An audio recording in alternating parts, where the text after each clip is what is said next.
Depois vem se o espiritismo é coisa do diabo e se o espiritismo é coisa de Deus ou do diabo.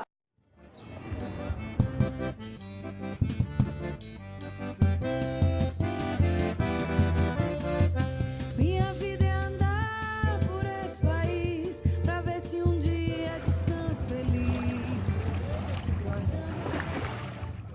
O espiritismo é de Deus. O espiritismo é uma coisa muito de Deus. Coisa mágica, olha, não é do diabo, hein? Não tem como ser do diabo se a gente não acredita nele, não é mesmo? Exatamente, a gente não acredita nessa figura alegórica que foi construída de um homem com um chifre, um rabo e um negocinho. E ele é vermelho. E ele é vermelho e sempre tá escuro quando ele surge, você sempre vê ele à noite. Não tem, a gente não tem isso da questão do demônio, do diabo que foi construído, né? A gente entende o quê?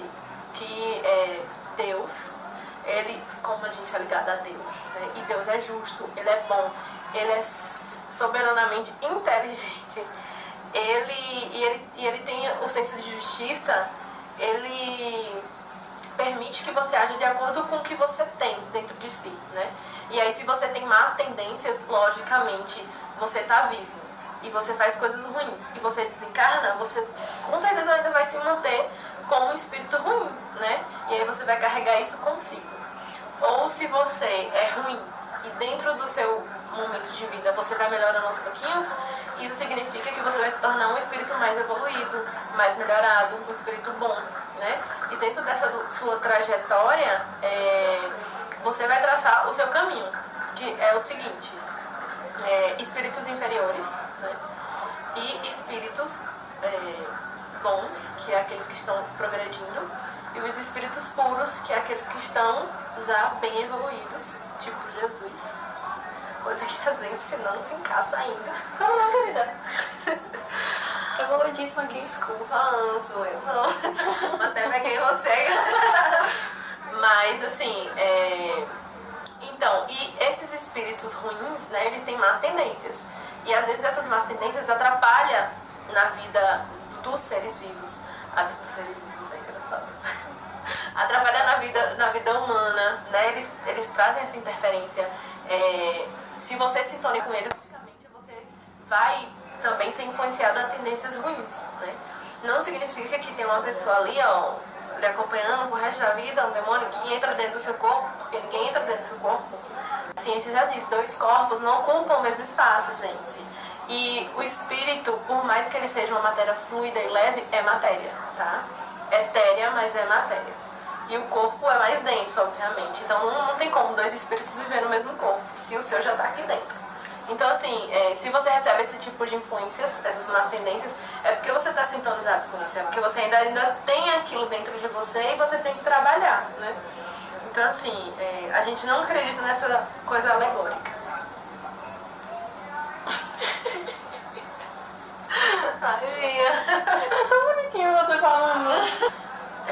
Pronto, como a gente estava falando dos espíritos, né, e do grau de evolução dos espíritos, quem é que vê esses espíritos? Quem é que ouve esses espíritos? Quem é que sente esses espíritos? Madame Devoica. Gente, talvez Madame Devoica. Mas quem sente, quem ouve, quem psicografa, quem vê, são médiums, né? A gente intitula como médiums na doutrina espírita. E o que são médiums?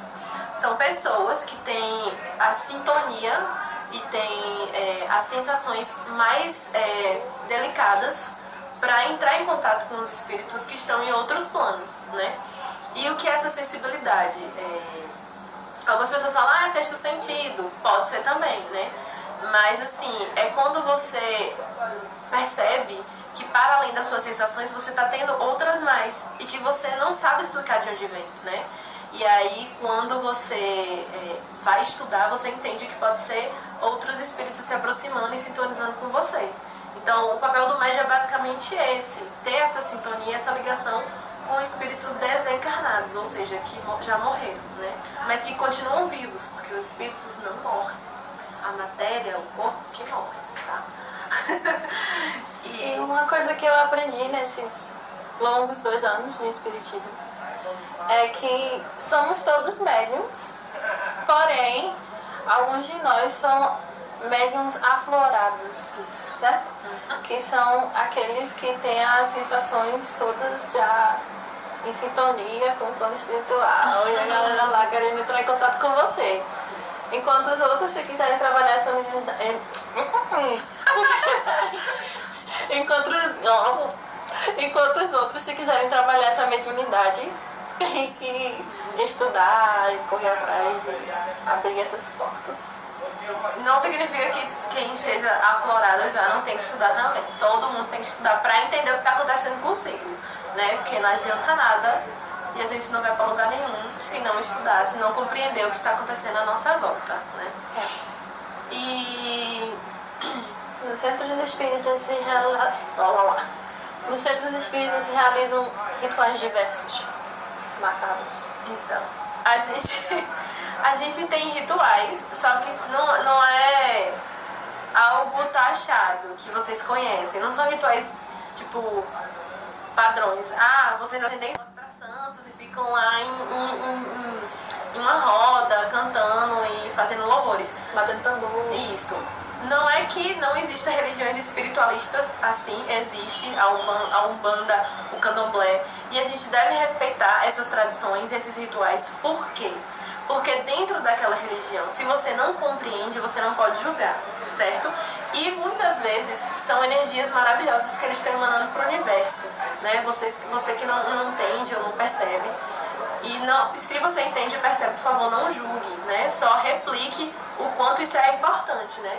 A diversidade de religiões que trabalham com o bem é lógico que é necessário, né? Porque o importante é o fazer o bem ao próximo e a si.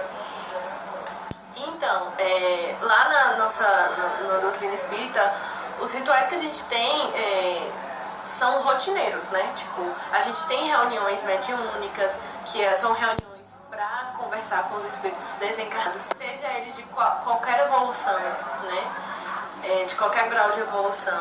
Tem reuniões de estudo, tem palestras, tem reuniões de juventudes, tem o passe, que o passe é uma troca de energia que a gente recebe, né?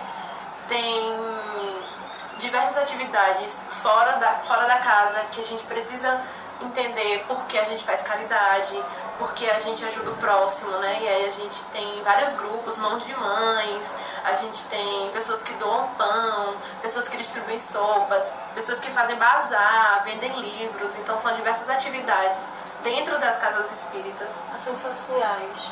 Isso, ações sociais. E assim, esses são os nossos rituais diários, né? Esses são os nossos costumes, né? E não é porque a gente não faz outro tipo de ritos que os outros estejam errados e nem que a gente esteja certo, né? Esse é o caminho que a gente escolheu e acho que tem que ser respeitado por todos, né? E principalmente os que têm atividades mais expostas, né? Como as outras doutrinas espiritualistas, têm que ser respeitadas, né? Porque a gente tem uma intolerância muito aguçada e a gente tem que parar com isso. A gente tem que aprender a equilibrar isso e respeitar o outro. Tolerância. Então, depois da morte, o que existe? Nada. Mentira. Dentro Meu mundo caiu. Dentro dos conceitos espíritas, da doutrina espírita, depois da morte, né, basicamente você se torna um ser puramente espiritual, né, porque seu corpo, sua matéria, ela fica morta, enterrada debaixo da terra. Acontece o ciclo natural da vida, que sua matéria vai se desintegrando, né? E aí quando você se torna um ser puramente espiritual, você entra num estado, né, de tormento.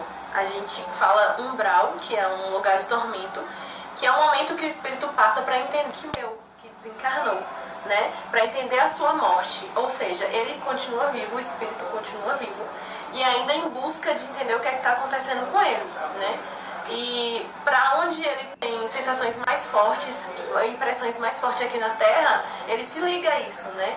E aí ele continua ligado àquele ambiente, a alguma coisa, até ele se situar de que aquilo não está mais correspondendo à vida dele agora, né? Que aquilo era uma matéria, que aquilo era um plano e agora ele está em outro.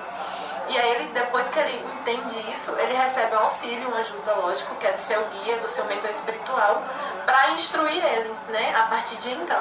E aí quando ele recebe e aceita essa ajuda, ele vai ser guiado por um plano, por uma colônia espiritual, né? E nessa colônia ele vai ser ajudado, vai ser orientado, vai entender a sua vida aqui na Terra e toda a sua trajetória. E a partir disso, né, se ele aceitar uma melhora, ele vai seguir um novo trajeto.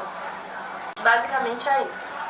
O umbral é um conceito ainda um pouco confuso pra mim, mas o pouco que eu entendi, além da minha professora linda, o pouco que eu entendi, eu conto com o Lid e com o filme Nosso Lar. Eu não sabia que era um livro antes de assistir o filme, mas quando eu assisti o filme, portas se abriram maravilhosas pra mim, porque explica o umbral, explica o processo do umbral para a colônia e explica a colônia. E ainda explica a comunicação dos espíritos com os encarnados. É muito esclarecedor. Recomendo. Maravilhoso.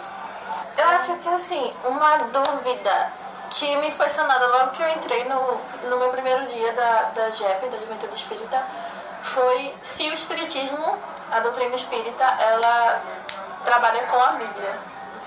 Eu acho que isso é uma coisa importante. Pronto, a gente traz conceitos da Bíblia dentro do livro.